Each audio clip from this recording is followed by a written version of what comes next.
Here are things that nobody tells you about your freshman year of high school, but I'm going to tell you so that you know. Yes, some of these are going to be uncomfortable, but I feel like it's important that you know these things so you're not blindsided when you get there. So let's just get into it. You will be hit on. Probably in the first week of school, but definitely by the first month. Most likely by an upperclassman, so a junior or senior. And listen, the amount of times I was hit on by juniors and seniors my freshman year was honestly crazy. But the vast majority of that happened in the first month of school, mostly because they view you as like fresh meat. And if you don't want to be hit on by upperclassmen, you are well within your rights to say to that person, I don't want to be hit on, I don't want to be flirted with, I don't want to be talked to, stop talking to me, stop trying to ask me out on dates, stop trying to drive me to parties, stop trying to do this and that. And if they don't stop, you can report them. I know that reporting people is not always the best thing to do because you don't want to create ops, but if someone's not taking no for an answer and they are making you genuinely uncomfortable, there need to be consequences for that. Speaking of ops, that leads me into my second one. Again, within the first month, but probably within the first week, you will have ops, okay? And those ops will most likely remain your ops until you graduate. Now, granted, a lot of people by the time they graduate don't have like the same personality or persona or aesthetic they did when they were a freshman, so they might be like a completely different person, but it doesn't mean y'all aren't ops. I mean that in the sense that like there will always be resentment, there will always be some kind of like animosity between you two, so it's best to just like not try to rekindle that. At some point during your freshman year of high school, you will be tempted to like skip class, you will be tempted to like break the rules, you will be tempted to do a lot of different things that you know you shouldn't be doing. It is very important that you don't do those things. The absolute last thing you want your freshman year of high school is to get administration on your butt, because once administration is on your butt, they're not getting off it until you graduate. And I know people that, you know, got on administration's bad side their freshman year and then never got off it, in the sense that like admin was always around the corner, right? They could be walking to class, admin would be there. They could be going to the bathroom, and admin would literally follow them to make sure they would go to the bathroom. Okay, not like to the point where they were stalking them, but just to make sure they were actually going where they said they were going, and that you do not want that, okay? Trust me, you don't want that. Plus, you're trying to get your diploma. You're trying to graduate on time. You're trying to, you know, not be there for longer than you have to be. At my high school that I graduated from this past May, their policy was if you had 10 or more absences from a class, either you did recovery credit or you just didn't get credit for the class. And if it's a core class like math or English that you need 4 years of to graduate, you could potentially not get your diploma on time if you don't do the recovery credit or if you miss too many classes. If you are doing an extracurricular freshman year where there's people of all grades, not just one, there will be at least one sophomore, junior, or senior who does not view you as a person, views you as insignificant, unimportant, and stupid, and will make it very clear that's how they view you. Until you both are upperclassmen, unfortunately, that's just the way it's going to be. Not all upperclassmen are going to be helpful, okay? And in the first week of school, you will figure out who is and who isn't. Figure out, who's going to help you find your class if you're lost, and who is going to record you having a mental breakdown and then post it on social media. And lastly, okay, upperclassmen will try to take advantage of you. They will try to get you to do things that you don't want to do. They will try to get you to pay for things that you don't want to pay for. They will try to, make conversation with you and make friendships with you, only to stab you in the back at the end. Upperclassmen should never be pressuring you to go to parties, to drink, to break the law, to get you to pay for things that you don't want to pay for. They should be almost there as your mentors, and they should be there to help you. And if they're not doing that, do not engage with them. We are done. That is all. I will see you all in the next video. Bye. Here are things that nobody will tell you about your sophomore year of high school from somebody that just graduated this past May. I did one with your freshman a few weeks ago. It blew up. Everybody loved it. Thank you guys so much for your love and support on that video. So I figured it's time to do one for sophomores because tons of people were asking for it. Okay, number one, you guys know that grace period you got when you were a freshman where you would be 5, 10, sometimes 15 minutes late to a class if you were pushing it, and nobody would say anything to you because you were a freshman and they felt bad saying something to you? Yeah, that goes away when you're a sophomore. Obviously, I can't speak for everybody's school and everyone's school dynamic, but at my school, if you are 5 minutes late to a class, really after the first week of school, you would be given a target. That one kind of brings me to my next one, and that's that anything you were able to get away with when you were a freshman, like for example skipping and vaping and playing hooky, you can't do that when you're a sophomore. Again, can't speak for everybody's school, but at my school, the reason you were able to get away with a lot more because you were a freshman is because no one wanted to say something to you because they were trying to make you feel welcome and secure and all that. When you're a sophomore, they don't care about that anymore. They assume that you've already felt welcomed and secured, and they will say something to you if they see you doing something like that. So I really hope you are not planning on skipping a lot when you're a sophomore, because babe, let me tell you something right now. You are not going to get away with that as much as you think, at least not to the extent you were when you were a freshman. Number 3, I know I said this in my video about tips for incoming freshmen, but you will still be hit on when you're a sophomore. Like, I'm sorry to say it, unfortunately that doesn't stop, that will still be continuing. Granted, it will happen less because everybody will be going after the freshmen because they'll see the freshmen as fresh meat or whatever, but you will still be hit on as a sophomore. Really, that one was controversial because a lot of people were like, I wasn't hit on as a freshman, and only thing I can say to that is, again, I cannot speak for your school. So, obviously your school's dynamic was different than mine because that happened quite a lot to me my freshman year. Number 4, if your high school was anything like mine, toward the beginning of the school year, they'll gather all the sophomores into a room for a big school-wide assembly, or grade-wide assembly rather, and they'll start talking about how you guys are grown and matured and how the freshmen are going to look up to you and how they're not going to baby you anymore, and how, like what I was saying earlier, anything that you were able to get away with as a freshman, you can't get away with anymore. They might go over some expectations specifically because you were sophomores. Basically, that is them soft launching to you that they will start looking for you more, they will keep an eye on you more, and they will be monitoring your behavior. I know I said this one in the beginning of the video, but I want to say it again because I feel it is so important, especially for those of you who maybe weren't like in public school as a freshman, maybe you were homeschooled or you went to private school and now you're going to a large public school. Anything you were able to get away with when you were a freshman, whether it be skipping, vaping, lying, cursing, playing hooky, whatever it might be, you will not be able to get away with that to the same extent as a sophomore. But this one is specifically about your academics. It is really important that you take your academics seriously when you are a sophomore, okay? I know that a lot of us mess around when we're freshmen. You know, we're still figuring out how to do high school, how to do friends, how to do relationships, whether or not we even want to be in a relationship. A lot of us are figuring out who we are. And because of that, we may or may not be taking our academics as seriously as we should be, and we may or may not have failed a class or two when we were freshmen, and we may or may not have been called into a parent-teacher conference about it. You really need to take your academics seriously when you were a sophomore, and the reason for that is when you were a sophomore, you really start building your high school, like, curriculum, and you really start building, like, your applications for college. Basically, when you are applying to colleges will look at your, like, application really in this order: junior year, senior year, sophomore year, freshman year. Going from a 2-point-something GPA to a 3-point-something GPA as, like, a freshman to a sophomore will not seem as suspicious as going from, like, a 2-point-something GPA as a sophomore to a 3-point-something as a junior to a 4-point-something as a senior. It's important to take it seriously. It's important to do activities. If your school offers AP classes and you know you can handle the workload, I recommend, oh my god, this sprayed right into my eye. I recommend signing up for 1 or 2 just to show colleges that you can challenge yourself academically. And if college isn't for you, like, if you're listening to this and you're like, I don't want to go to college, that's totally okay, okay? I know plenty of people who chose not to go to college and they are very, very successful.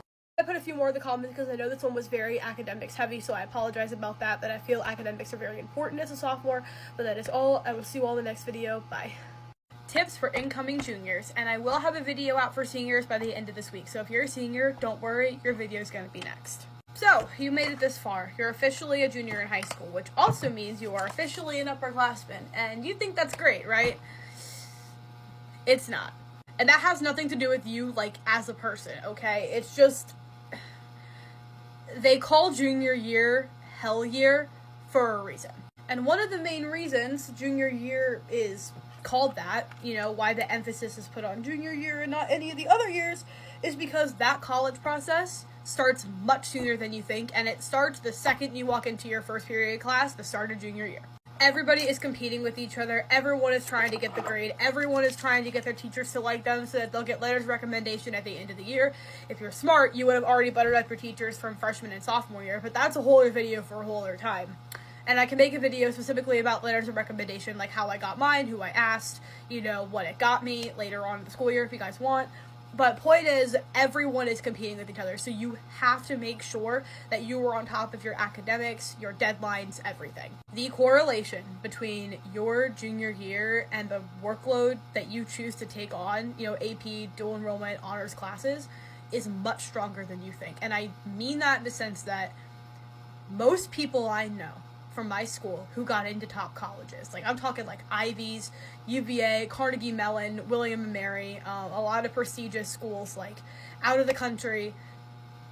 A lot of those people took like 3, 4, 5 AP classes during their junior year. And I'm not saying you have to do that, okay? Like, my school was very academically motivated in the sense that, like, everyone was competing with each other on the academic front, so most of us were, like, straight A students, you know, A, B, straight A students.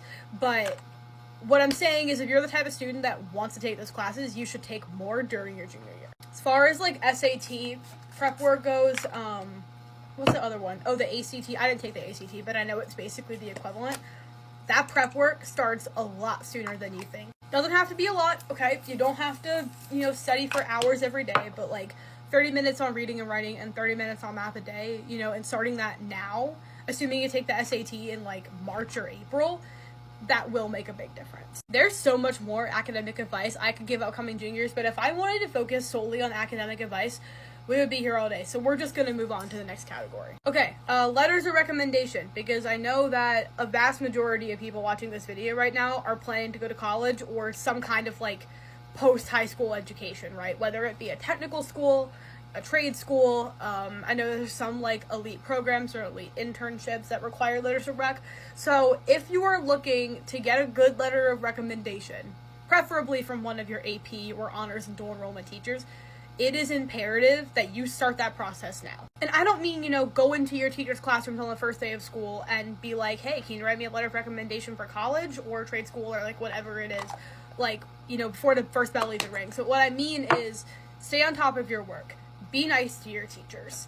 Really, you should be doing that regardless, but especially if you want a good letter of recommendation, because the students that get the letter of recommendation inevitably are the ones that are on top of their work, that are respectful, that show up, you know, that try, that make an effort, that show their own critical thinking skills. Those are the students that get the really good letters of rec. This part of the video can really apply to seniors as well, but it also applies to juniors, so I'll put this in both videos. But the best time to ask for letters of recommendation, like during your senior year, is at the very like tail end of your junior year. I think I asked for mine in like May? Yeah, like early mid-May, because we got out at the end of May. So that's really the best time to ask, because then they have the entire summer to write it, and you know, when August comes around and they're being swamped with like first day of school stuff, people asking for letters of rec, syllabus, emails, back to school night, parents' nights, all that, you know, you're not part of that because you asked them before the school year even started. And above all else, during your junior year, it is very important that you take care of your mental health. If you don't take care of your mental health like your junior year, please trust me when I say that you will crash. You will crash and burn. It will not be pretty. It will not be good. And I really don't want that to happen to anybody watching this video. I don't want that to happen to anybody at all, but especially the people who are watching this video, please take care of your mental health. It is very, very important. You know, take a walk, call your friends, see a therapist if you have to. Just please take care of your mental health. Like, your friends are toxic, drop them. You failed that test, retake it. You have, you know, someone saying some shit about you, don't even pay attention to it. Because you really, especially if you're trying to get into college, have no time for that during your junior year. So just take care of your mental health and cut all the toxic people out. Seniors, you will be next. That is all. I will see you all in the next video. Bye. Tips for incoming seniors in high school. We're just gonna get right into this because there is a lot to unpack here. Okay, if you are an incoming senior and you're going to college and you have not made your Common App account yet, pause this video right now and go make your Common App account. Preferably, when you sign up for it, use a different email than the one you have. Like, use an email that is dedicated to college, not like your primary one. The reason I'm telling you to make a separate email account for college is when you sign up through Common App and you give them your email and you give all these different colleges your email, they'll be sending you like deadline reminders, application reminders, missing items, all that through that email. So it's really, really important that you have a separate one so it doesn't get lost in the shuffle. While we are on like the college train, make sure when you're applying to colleges that you are keeping track of the deadlines. Because unlike high school, the deadline is the deadline is the deadline. So if you miss a deadline when you're applying to colleges, I'm sorry, you just can't apply during that term. And when they've been sending you email reminders and, it's all over Common App website and all over your application, you really don't have an excuse for it. We're going to move on from Common App, but I will make a whole video later on how to set up your Common App, what order to put things in, where to put certain things when you're applying. So I'll make that video probably by the end of this week. Moving on from Common App, you might think that after you've applied to colleges and you've gotten into your first college that you could just fully let yourself go, that you don't have to focus on your grades anymore, that you could just party all day and nobody's going to gaff. Listen, okay, if you don't want to keep your spot in that university, by all means go party. Go let yourself go. Go not care about your grades. But I'm here to tell you that most universities require you to send a mid-year transcript and a final transcript and just an overall encompassing transcript just to catch any gaps that they missed. If you failed your math class freshman year and they didn't see it on your first application, they'll see it then. And they are especially looking for significant declines in your grades after you submit your application. Let's just say you applied in the winter and you submit your application and you get in and you start failing all your classes and you send in your mid-year report and the university sees that you started failing all your classes, that university has the right to rescind their offer entirely. So please, for all that is holy, for all that is good, make sure that you are on top of your grades your senior year. This next one might be somewhat controversial, but I do think that some of you need to hear this. When you're applying to colleges or trade school or military or whatever it is, make sure that your social media is clean. And I don't mean don't swear in your videos, or don't wear that bikini. What I mean is don't post yourselves underage drinking at parties. Don't post yourselves buying hardcore drugs from people. Don't post yourself doing illegal things. Don't post yourself dissing on the university or the internship or the program that you want to get into.